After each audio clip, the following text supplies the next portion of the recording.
વિદ્યાર્થી મિત્રો, ગયા તાસમાં આપણે બે વિધેયનું સંયોજન અને પ્રતિવિધેય અંગેના દાખલા ગણ્યા. આ તાસમાં આપણે થોડુંક આગળ એને લગતા થોડાક એક્ઝામ્પલ જોઈશું.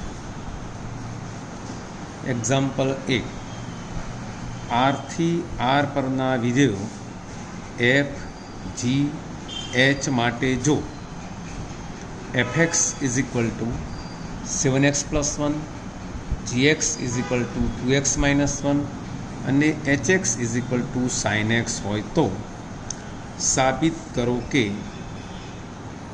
h of g of f is equal to HOG of f થાય. ઉકેલ મેળવ્યો. અહીં પ્રત્યેક x બિલોંગ્સ ટુ r માટે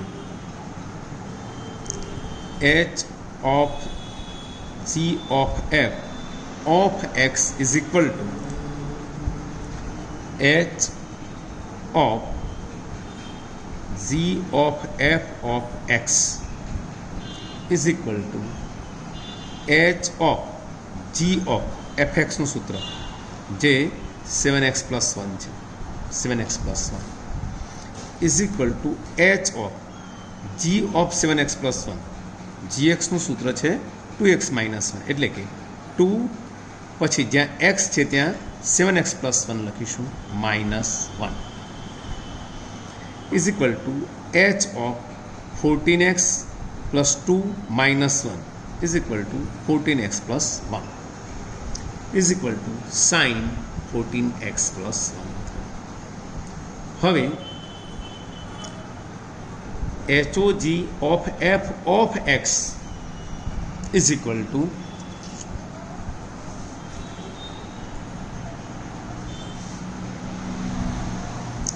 HOG ઓફ fx.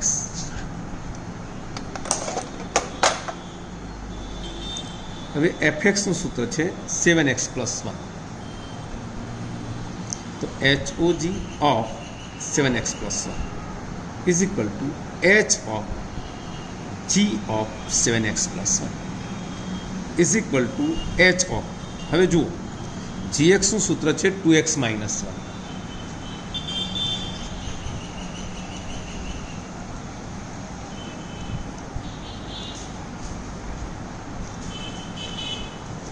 માટે h ઓફ 2 કૌંસમાં 7x plus 1 minus 1 is equal to h of 14x plus 2 minus 1, એટલે કે h of 14x plus 1 is equal to h નું સૂત્ર છે sin x, એટલે sin ઓફ 14x પ્લસ 1. આમ h of g of f is equal to h of g of f થયું. આમ અહીં ત્રણ વિધેય h, g, f માટે જૂથનો નિયમ સાચો પડે છે. હવે આપણે એક બીજું એક્ઝામ્પલ જોઈએ.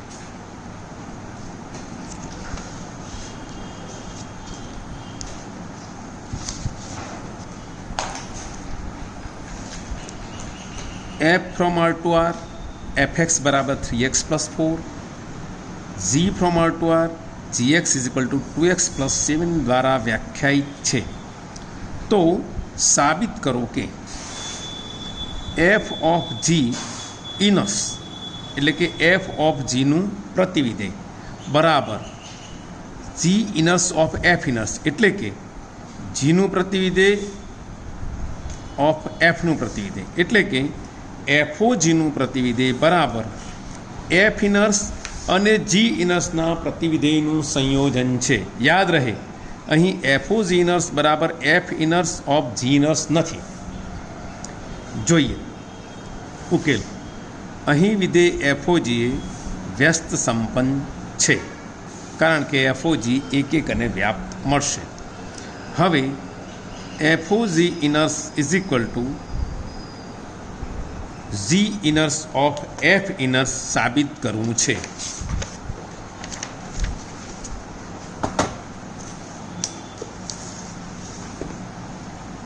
માટે સૌ પ્રથમ આપણે એફઓજી ઇનર્સ એટલે કે એફ ઓફ જીનું પ્રતિવિધેય શોધીએ. હવે એ શોધવા માટે આપણે પહેલાં એફઓજી શોધવું પડશે. તો F of G of X is equal to F of G X is equal to F of G એક્સનું સૂત્ર 2x + 7 ઇઝ ઇક્વલ ટુ 3 કૌંસમાં 2x + 7 + 4 is equal to 6x + 25.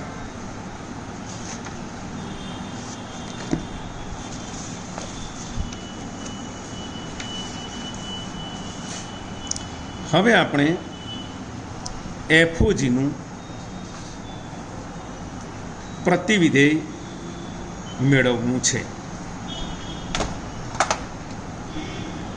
ધારો કે y બરાબર F O G of X, X belongs to R, is equal to 6x + 25. માટે x is equal to y - 25/6. આમ F of G inverse of y is equal to y - 25/6. હવે જી inverse of F ઇનર્સ શોધવું પડશે. માટે પહેલાં આપણે જી ઇનર્સ તથા એફ ઇનર્સ મેળવીએ. y બરાબર gx બરાબર 2x + 7, x બરાબર y - 7/2, જી ઇનર્સ y બરાબર y - 7/2. તે જ રીતે એફ ઇનર્સ y - 4/3 મેળવી શકાય. હવે જી ઇનર્સ અને એફ ઇનર્સનું સંયોજિત વિધેય મેળવીએ.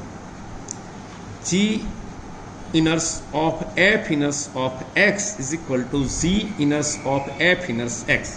હવે એફ ઇનર્સ એક્સનું સૂત્ર છે x - 4/3. તો G inverse of x - 4/3 is equal to, હવે જી ઇનર્સનું સૂત્ર છે y - 7/2. એટલે કે x - 4/3 - 7/2 is equal two x - 25/6. આમ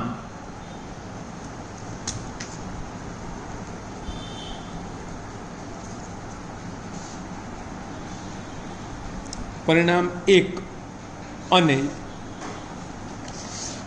પરિણામ 2 પરથી F of G of inverse બરાબર G of F, G inverse of F inverse થશે.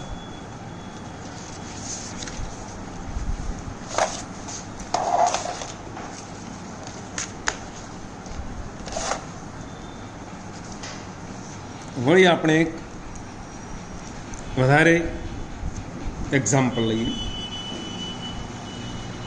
Example 3.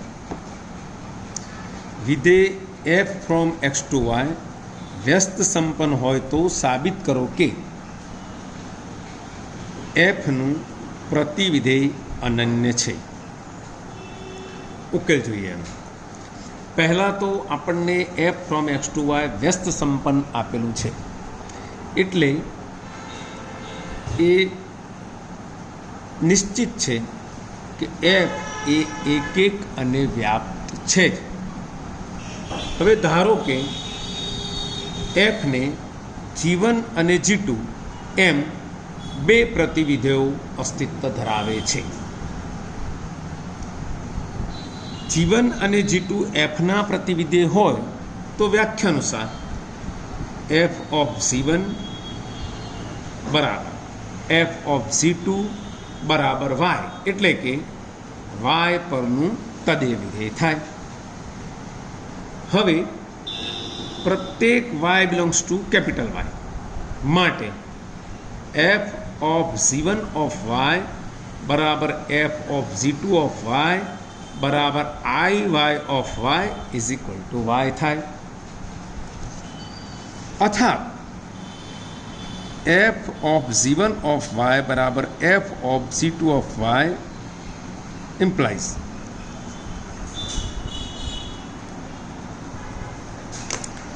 F of G1 of Y बराबर F of G2 of Y implies G1y is equal to G2 of Y कारण के F ए एक विधेय छे।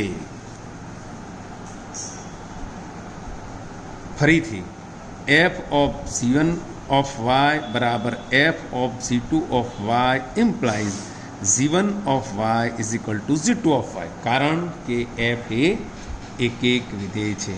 आम प्रत्येक y बिलोंग्स टू y माटे G1y is equal to G2 of Y थयुं। आनो अर्थ ए थयो कि G1 बराबर G2 थशे। आम एफ ने बे भिन्न प्रतिविधेय होवाने बदले एक ज प्रतिविधेय छे। माटे जो विधेयनुं प्रतिविधेय अस्तित्व धरावे तो ते अनन्य ज छे तेवुं कही शकाय। एग्जाम्पल 4 साबित करो कि f is a function from a to b અને g is a function from b to c एक होय तो f અને g નું સંયોજન GOF of f from a to c પણ એક છે। એટલે કે f અને g એક હોય તો એફ અને જીનું સંયોજન GOF ઓફ એફ પણ એક છે તેમ બતાવવું છે। ધારો કે x1 x2 belongs to a માટે g of f of x1 is equal two g of f of x2 તો g ऑफ fx1 बराबर g ऑफ fx2 बराबर fx1 बराबर fx2 कारण के g ए एक छे। फरीथी g ऑफ fx1 बराबर g of fx2 implies fx1 बराबर fx2 कारण के g ए एक छे। हवे fx1 बराबर fx2 इम्प्लाइज x1 बराबर पण x2 थशे कारण के f ए एक छे। आम g of f of x1 बराबर g of f of x2 प्रत्येक x1 x2 belongs to a माटे सत्य छे एटले के GOF ए व्याख्या अनुसार एक छे।